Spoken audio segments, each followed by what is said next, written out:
자, 한국의 지금 부동산 가격이요. 최근에 전세 분기나 서울의 무슨 이 평균적인 신축 아파트 분양 가격이 평당 3,700이 넘었다거나 정부의 신생아 특공이 공급되고 있는 그런 속에서도 1월 달에 아파트가 조금은 팔린다라는 이야기도 돌았지만은 결국은 지금 서울의 아파트가 줄줄이 하락하고 있다라는 이야기가 여기저기에 나오고 있습니다. 심지어 강남 아파트 같은 경우에도 2억산 매물을 기팀을 해줬는데도 거래가 안 되더라는 이야기까지 나오고 있어요. 그래서 강남 아파트들도 지금 초비상이 걸렸다는 겁니다. 서울 시내 아파트 거래가 급격히 줄어서 아주 싼 금매 위주로만 거래가 이루어지고 있다는 거예요. 자, 대단지 신축 아파트 금매가 아니면 대단지가 아닌 부분에는 금매도 안 된다는 거예요. 그래서 너도 나도 지금 수억 하락 거래. 그래서 서울의 아파트 시장에 찬바람이 계속되고 있고 한때 비투 영끌한 성지, 노원, 도봉, 강북 이 지역에서도 지금 직격탄을 맞았다라는 겁니다. 그래서 이런 지역에 보면 이 가격 하락이 매덕씩 떨어지고 있어요. 특히 강남의 고가 아파트들은 6, 7억씩 내려가는 일도 지금 흔하고 있어요. 그래서 집값 급등 이전인 2020년 이전 수준으로 대략 돌아가고 있다는 거예요. 그래서 30% 빠진 아파트들이 서울 곳곳에서 나오고 있고 이런 이유 자체가 고금리에 따른 이자 부담으로 실수요자 매수세가 회복되지 못하고 있다. 그러니까 이자 부담이 너무 심해서 실수요자들이 아파트를 살 수 없다는 거예요. 떨어진 가격을 가지고도 살 수 없다는 겁니다. 팔겠다라는 사람만 지금 늘어나고 있어요. 그래서 정부가 일시 부동산 대책을 갖다가 발표하고 신생아 특례 대출 지원을 했는데도 시장 분위기는 얼어붙었어요. 작년 같은 경우에는 연초에부터 각종 신혼 특혜 보금자리 론 부분으로 이 아파트들이 좀 팔리고 있었지만은 최근에는 이 갈아타기지 정책 모기지론이 갈아타기지 지금 집을 안 산다는 거예요. 그래서 정부가 금리 2%로 청년들 집 사세요 하고 2030 드림주택 론 등을 만들어도 지금 이게 실제로 시장에 영향을 크게 미치지 못하고 있다는 거예요. 그래서 이 특별 보금자리 론이나 이런 부분들을 가지고 이제 아파트를 사는데 비판이 많이 제기되고 있습니다. 소득과 순자산 기준을 맞추더라도요. 집값이 높아진 상황에서 이런 신생아 특공으로 살 수 있는 아파트가 서울 시내에 별로 없다는 거예요. 9억 이하의 아파트면 대출이 가능한데 대출 한도가 5억밖에 안 나오는데 지금 경기도 외곽이 기본 5억, 광명은 10억이라는 거예요. 수도권 아파트 분양가가요. 그래서 대출 한도 5억을 가지고 집을 살려면 자기 돈 5억이 필요하다는 거예요. 10억짜리 집을 살려면요.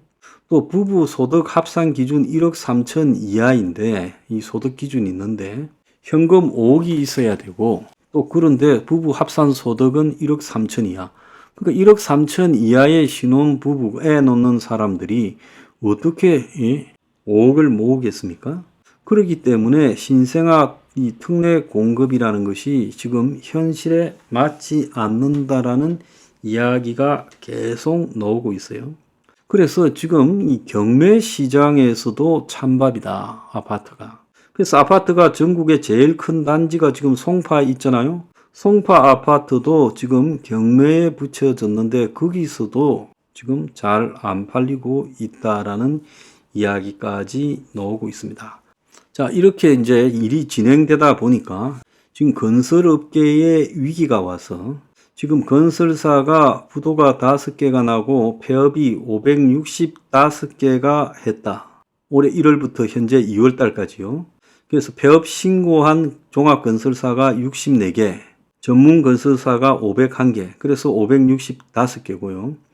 부도가 난 건설회사가 5개다는 거예요. 그래서 4월 총선 이후에 중소, 중견 건설회사들이 무더기로 지금 무너질 거다라는 이야기가 나오고 있습니다. 자, 이런 상황에서 미국의 지금 이런 상황에서 지금 중견 건설사인 신세계 건설이 지금 위기의 이야기가 지금 깊숙하게 나오고 있어요. 10월까지 문을 닫은 중견 건설사가 12곳인데, 자, 경남 파리 남명건설도 문을 닫았어요. 근데 올해 보면 지금 신세계 건설이 지금 계열사 긴급 자금 수혈로 지금 부도 위기를 넘겼는데, 앞으로도 갈 길이 멀다고 합니다. 자, 그런데 지금 이 금리 인하 부분이 지금 문제인데요. 지금 미국의 금리 인하가 최근에 분위기가 좀 거꾸로 가는 모양새가 보이고 있습니다. 그래서 7월 이후로나 보자라고 되고 있고, 그래서 금리 인하가 지금 굉장히 뒤로 미뤄지면서 미국에서는 지금 금리 인하가 조만간에 될 것 같지가 않아요. 그래서 미국이 지금 정부의 재정 정책에 의해서 겨우 성장이 이루어졌는데, 이게 마치 미국의 경제 효과가 반짝거리는 것처럼 나오고, 또 더 나아갔어요. 이게 미국이 마치 경제가 회복됐니 골디락스니 연착륙이니 이랬는데, 실제 지금 연착륙 실패했다라는 이야기가 나오고, 최근에 뉴욕 증시가 계속 하락하고 있고, 또 1월 달에 미국의 도매 물가를 보면 깜짝 상승을 했어요. 그래서 인플레이션 재점화가 되는 거 아니냐라는 이야기까지 나왔지요. 생산자 물가가 전월 대비 0.3%가 올랐고, 에너지, 식품 등을 제외하면, 근원 물가를 제외하면 0.6%가 올랐어요.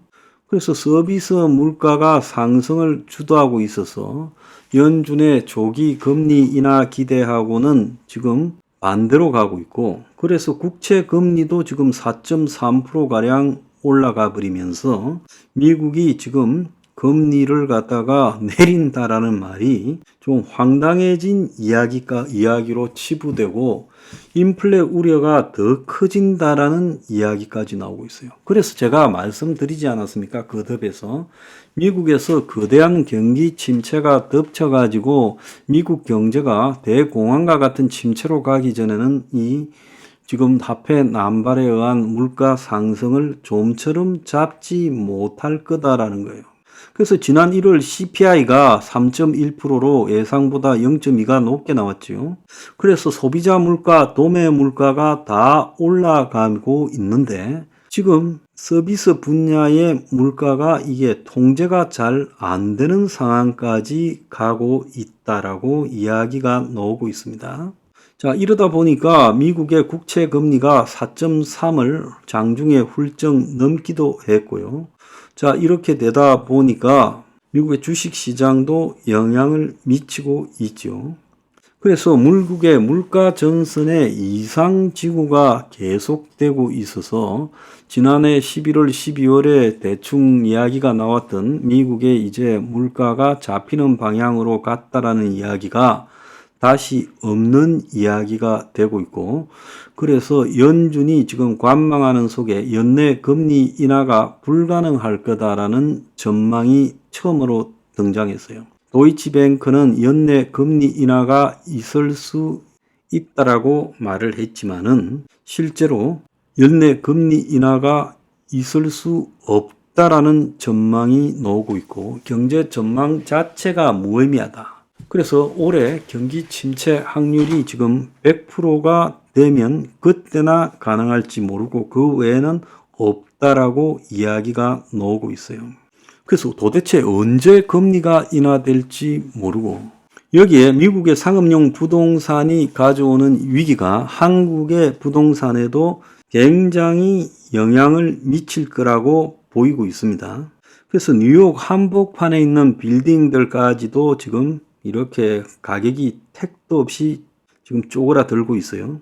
그래서 미국에는 미국 은행들의 지금 위기가 보통 문제가 아니다라는 말까지 나오고 있는 행편이니, 한국하고 미국의 정부에서는 걱정하지 마라, 문제 없다라고 말은 반복하고 있지만은 실제로 미국도 부동산 위기 번지기 전에 막으라고 지금 규제 당국이 정밀 조사에 나섰고, 한국도 지금 문제없다 하면서도 정밀 조사에 나서면서 똑같은 이야기가 지금 반복되고 있어요.